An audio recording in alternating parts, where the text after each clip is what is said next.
Hello dear student, I am R.P. Upadhyay, Assistant Professor of Physics. I am working at Government College Hasawat, district Janjgir Champa. आज मैं BSc प्रथम वर्ष के प्रथम paper के सेकेंड यूनिट के टॉपिक जड़त्व आघूर्ण पर प्रमेय के बारे में बताऊंगा। तो जड़त्व आघूर्ण पर मुख्यतः दो प्रमेय हैं, एक समांतर अक्ष प्रमेय और दूसरा है लंब अक्ष प्रमेय। समांतर अक्ष प्रमेय का स्टेटमेंट है, किसी पिंड का किसी अक्ष के परितः जड़त्व आघूर्ण उस पिंड के द्रव्यमान केंद्र से गुजरने वाले अक्ष के परितः जड़त्व आघूर्ण और पिंड के संपूर्ण द्रव्यमान तथा दोनों अक्षों की बीच की दूरी के वर्ग के गुणनफल के योग के बराबर होता है। ये समांतर अक्ष प्रमेय का स्टेटमेंट है। यहाँ दोनों अक्षों के बीच की दूरी से तात्पर्य है, एक अक्ष हमारा वह है जिस अक्ष के परितः मोमेंट ऑफ इनर्शिया पिंड का निकालना है, और दूसरा अक्ष वह है जो कि पिंड के द्रव्यमान केंद्र से गुजरता है। तो इस फार्मूला को हम डेराइव करेंगे यहाँ पे। तो इसके लिए मान लेते हैं हमारे पास एक पिंड है, ये पिंड दिख रहा होगा। तो इस पिंड के किसी अक्ष जिसको हम ए बी ले रहे हैं, इस अक्ष के परितः जड़त्व आघूर्ण ज्ञात करना है, और सी डी वह अक्ष है जो इस पिंड के सेंटर ऑफ मास ओ से गुजर रहा है। तो मान लेते हैं यह पिंड जो है बहुत सारे कणों से मिलकर बना हुआ है, जिसमें से एक कण पी है। अब इस पी कण का द्रव्यमान मान लेते हैं हम स्मॉल एम है, और सी डी अक्ष से इस एम द्रव्यमान की कण की दूरी मान लो एक्स है, और दोनों अक्षों के बीच की दूरी मान लो ए है। अब हम इस पी कण का जिसका द्रव्यमान एम है, ए बी अक्ष से दूरी ए प्लस एक्स हो जाएगा, और इस एम द्रव्यमान के कण का ए बी अक्ष के परितः जड़त्व आघूर्ण सूत्र लगाएंगे आई बराबर एम आर वर्ग के अनुसार, क्या हो जाएगा M A plus X whole square. अब ये तो कण का जड़त्व आघूर्ण हो गया। यदि हम पूरे पिंड का जड़त्व आघूर्ण निकालना चाहते हैं तो हमको क्या मिलेगा, आई बराबर समेसन लगा देंगे, summation M A plus X square. अब ए प्लस एक्स स्क्वायर को फार्मूला से तोड़ेंगे, A square plus B square plus 2ab A plus B के होल स्क्वायर से, तो हमको ये फार्मूला मिल जाएगा।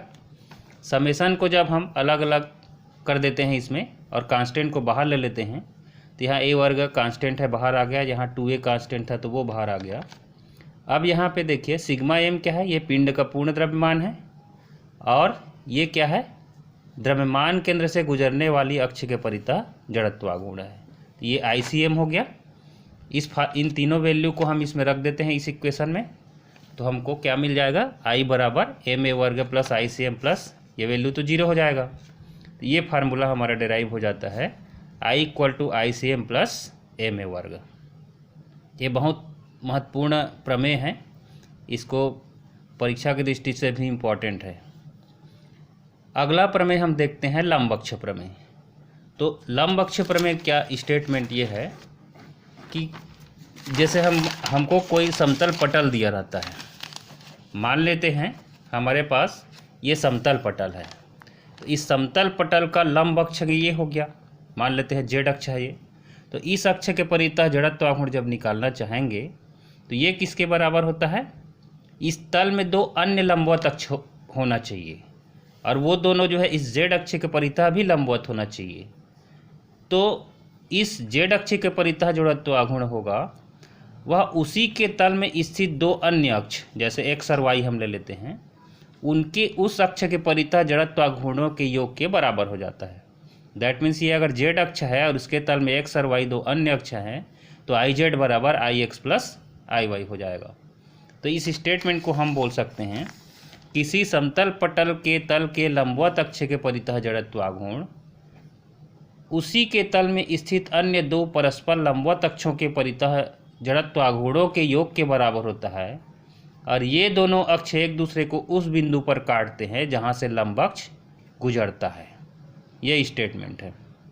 इसका डेरिवेशन बहुत आसान है। तो मान लेते हैं हमारे पास कोई समतल पटल है, यहाँ चित्र में दिख रहा होगा, और इस पटल का लंबवत अक्ष मान लो z है, और इसके तल में दो अन्य लंबवत अक्षें हैं x और y जो कि O बिंदु से गुजरता है।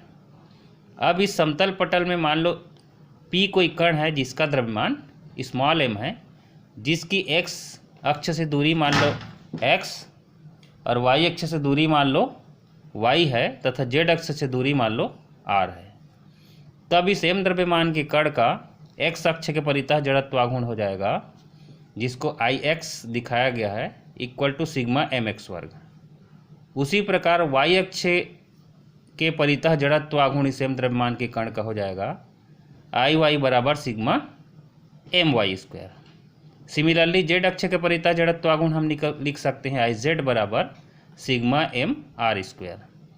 अब इस ट्रायंगल को देखिए, ये राइट ट्रायंगल है एक, तो यहाँ पाइथागोरस प्रमेय लगाना है। तो that is equal to R square, कर्ण का वर्ग बराबर लंब का वर्ग प्लस आधार का वर्ग, तो आर वर्ग बराबर X square plus Y square हो जाएगा, जिसको मैं इधर दिखाया गया है। ये ट्रायंगल में लगाने पर पाइथागोरस प्रमेय ये मिल जाएगा। दोनों पक्षों में m का गुणा कर देंगे और सिग्मा ले लेंगे। सिग्मा लेने के बाद ये सिग्मा mr वर्ग हो गया हमारा। ये z अक्ष के परितः जड़त्वाघूर्ण है, ये x अक्ष के परितः जड़त्वाघूर्ण है और ये y अक्ष के परितः जड़त्वाघूर्ण है। इन वैल्यू को हम पुट करेंगे तो हमको मिलेगा Iz बराबर Ix प्लस Iy। ये है हमारा लंब अक्ष प्रमेय का डेरिवेशन। ये दोनों प्रमेय बहुत महत्वपूर्ण है। इन दोनों प्रमेयों की सहायता से हम किसी भी सममित आकार के पिंड है, जैसे रॉड है, गोला है, बेलन है, उसका हम उसके किसी भी अक्ष के परितः जड़त्वाघूर्ण ज्ञात कर सकते हैं। Thank you.